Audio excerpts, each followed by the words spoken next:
Question number 11। Lenz law is associated with principle of conservation of.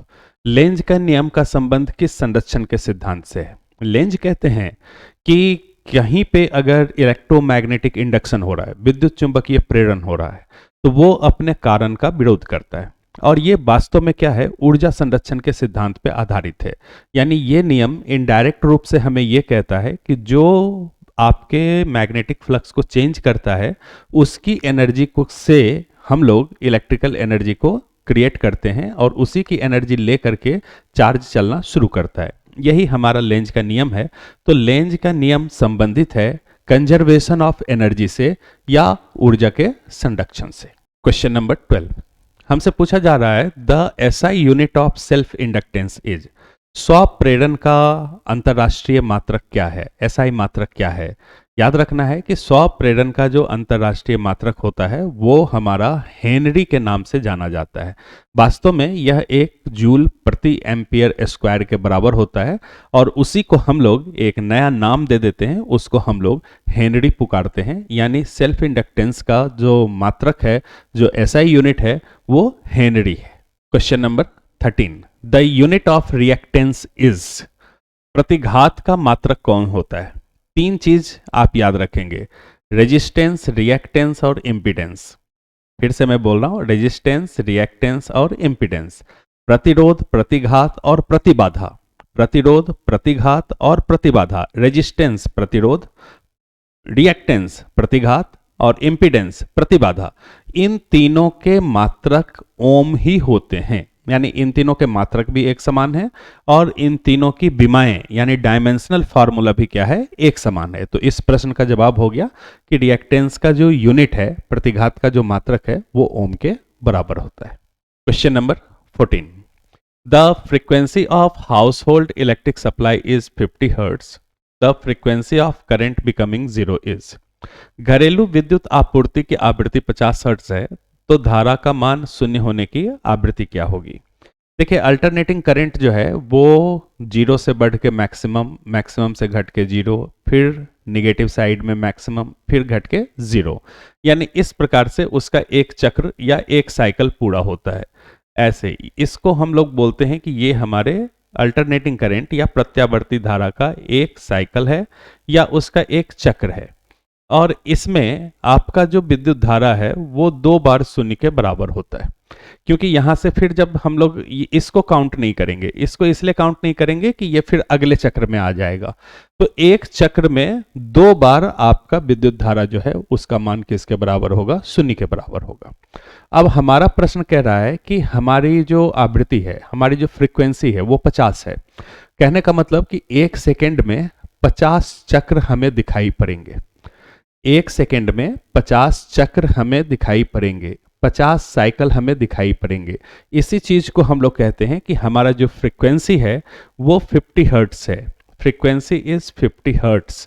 कहने का मतलब कि इन 1 सेकेंड, 1 सेकेंड में आपको 50 साइकिल जो है वो नजर आएगा। और अभी आपने सीखा कि एक साइकिल में 2 बार आपका करंट 0 होगा। तो 50 साइकिल में कितनी बार करंट 0 होगा? 50 गुना 2 यानी 100 बार करंट 0 होगा। अर्थात इस प्रश्न का सही आंसर हो गया 100 बार।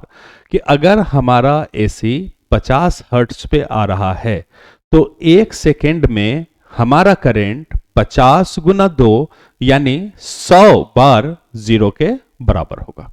Question number 15 in AC circuit the current and voltage are given by I is equal to 5 cos omega t and V is equal to 200 sin omega t. Power loss in the circuit is. किसी परिपथ में धारा और voltage के मान क्रमशः I बराबर 5 cos omega t और V बराबर 200 sin ओमेगा t है, तो परिपथ में ऊर्जा का क्षय कितना होगा? यानी हमें करंट का वैल्यू और वोल्टेज का वैल्यू दिया हुआ है और हमसे कहा जा रहा है कि आप हमें बताओ कि कितना हमारा ऊर्जा का क्षय होगा। आइए हम लोग देखते हैं कि कैसे हम लोग ऊर्जा का क्षय निकालते हैं। हमारे करंट में दिया हुआ है कि करंट जो हमारा है वो हमारा है 5 sin ओमेगा टी और दूसरा जो वोल्टेज हमें दिया हुआ है वो हमें दिया हुआ है 200 cos ओमेगा टी। आप अगर cos दोनों के फंक्शन को सेम करना चाहें तो इसको लिख सकते हैं 200 sin omega T minus pi by 2। Omega T में से पाई बाई 2 को आप घटा दीजिए। तो दोनों तो आपके सेम हो गए, साइन में लिखे चले गए, लेकिन फर्क क्या आया कि इसका जो फेज है ये ओमेगा टी है और इसका जो फेज है ये omega T minus pi by 2 है। तो दोनों के बीच का जो फेज डिफरेंस हो गया वो हो गया omega T minus omega T minus pi by 2, और इसको घटाने से आपको मिल जाएगा पाई बाई 2। अब आपको अगर पावर चाहिए तो पावर का फॉर्मूला होता है E naught I naught by 2 into cos phi, जहां ई नॉट जो है ये वोल्टेज का मैक्सिमम वैल्यू है, आई नॉट जो है ये करंट का मैक्सिमम वैल्यू है, और कॉस फाई इन दोनों के बीच का फेज डिफरेंस है। तो आपका वोल्टेज का मैक्सिमम वैल्यू है 200, करंट का मैक्सिमम वैल्यू है 5/2 into cos pi by 2। Cos pi by 2 का मतलब हो गया 90 degree, pi by 2 90 degree, cos 90 degree is 0, so power is equal to 0। आपके इस सर्किट में कोई भी पावर खर्च नहीं हो रहा है। Question number 16, an air bubble shines under water due to. हवा का एक बुलबुला पानी के अंदर चमकता है, तो उसके चमकने के पीछे का कारण क्या है? पानी के अंदर हवा के बुलबुले के चमकने के पीछे का सबसे महत्वपूर्ण कारण है टोटल इंटरनल रिफ्लेक्शन। यानी जब पानी जो है वो डेंसर मीडियम है और हवा जो है वो रेयर मीडियम है, तो जब कोई प्रकाश की किरण जाती है डेंसर मीडियम से रेयर मीडियम में और उसका एंगल क्रिटिकल एंगल से बड़ा होता है, तो वो रिफ्लेक्ट हो जाती है और रिफ्लेक्शन के कारण वो हमें चमकता हुआ नजर आता है। तो पानी के अंदर जो हवा का बुलबुला है उसका जो चमकना है या उसका जो चमक है ये आधारित है किस पे? टोटल इंटरनल रिफ्लेक्शन पे, यानी पूर्ण आंतरिक परावर्तन पे। हवा में एक लेंस जो 1.5 रेफ्रैक्टिव इंडेक्स वाले मीडियम से बना हुआ है, उसका फोकल लेंथ 20 है। उसको अगर एक ऐसे मीडियम में रख दिया जाए जिसका रेफ्रैक्टिव इंडेक्स भी 1.5 हो, तो उसका फोकल लेंथ कितना होगा? इसको हम लोग इस तरीके से देख सकते हैं। हमें पता है कि किसी भी लेंस का जो फोकल लेंथ होता है वो होता है एन लेंस, यानी लेंस का परावर्तनांक डिवाइडेड बाय या रेफ्रैक्टिव इंडेक्स, एन लेंस या म्यू लेंस भी आप इसको कह सकते हो, upon n medium and -1 minus and multiplied by 1/r1 minus 1/r2।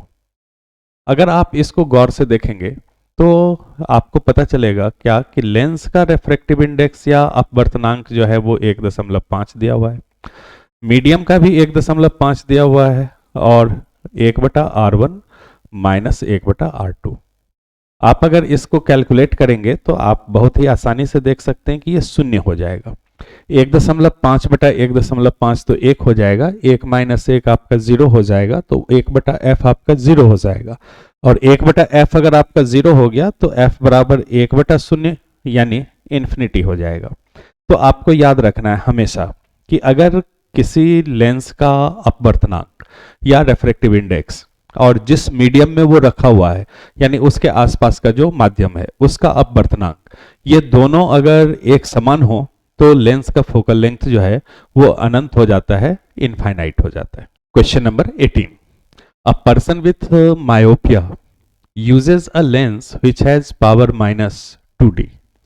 What is the distance of far point for that person? निकट दृष्टि दोष से युक्त एक मनुष्य एक ऐसे लेंस का उपयोग करता है जिसकी क्षमता -2 डायोप्टर है। तो उस पर्सन का दूर बिंदु यानी ज्यादा से ज्यादा कितनी दूर तक वो देख सकता है? देखिए, सामान्य ह्यूमन जो आई है वो तो अनंत तक देख सकता है, लेकिन जब किसी आदमी के पास मायोपिया हो जाता है तो वो क्या है, अनंत तक नहीं देख पाता है, नजदीक तक ही कोई चीज देख पाता है। तो जहां तक की दूरी को वो देख पाता है उसको हम लोग उसका दूर बिंदु कहते हैं, दूर बिंदु के नाम से वो पुकारा जाता है। अब हमारे पास सवाल ये है कि इसका दूर बिंदु हम लोग निकालें कैसे और किस प्रकार से इसको रिलेट करें।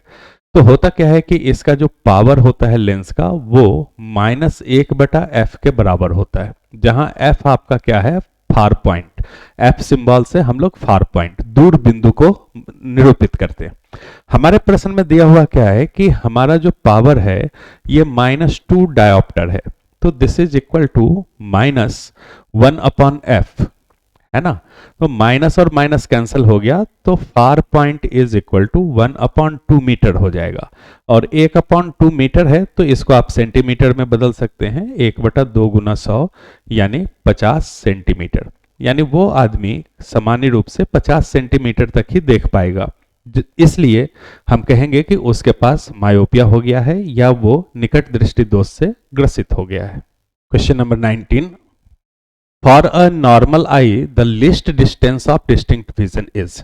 एक सामान्य आंख के लिए अस्पष्ट दूरी की, दृष्टि की न्यूनतम दूरी क्या है। यानी आप अगर खुली आंख से देखो तो आपके आंख के कम से कम कितनी दूरी पे कोई चीज होनी चाहिए कि आप उसको स्पष्ट रूप से देख सकते। तो ऐसा तो सारे आदमी का अलग अलग होता है, लेकिन जब सारे मनुष्यों का एवरेज निकाला गया तो यह पाया गया कि ऑन एन एवरेज आंख से 25 सेंटीमीटर की दूरी पे अगर हम किसी चीज को रखें तो हम उसको ज्यादा स्पष्ट तरीके से देख सकते हैं। तो स्पष्ट दृष्टि की न्यूनतम दूरी या minimum distance of distinct vision जो है वो हमारा 25 सेंटीमीटर के बराबर होता है। Question number 20, for normal adjustment the length of astronomical telescope is. सामान्य संयोजन के लिए खगोलीय दूरदर्शक की लंबाई क्या होगी। जब हमारा खगोलीय दूरदर्शक सामान्य संयोजन में होता है तो दोनों लेंस के बीच की जो दूरी होती है वो उनके फोकल लेंथ के योग के बराबर होती है। यानी एक लेंस जो ऑब्जेक्टिव है यानी जो अभिदृश्यक है और दूसरा जो आईपीस है या जो नेत्रिका है, इनका जो फोकल लेंथ जो भी हो, ऑब्जेक्टिव का फोकल लेंथ अगर FO है और नेत्रिका का फोकल लेंथ FE है, तो इन दोनों के योग के बराबर ही लेंस के बीच का डिस्टेंस रखा जाता है और इसी को हम लोग लेंथ ऑफ टेलीस्कोप कहते हैं। तो सही आंसर हो जाएगा इसका FO प्लस FE।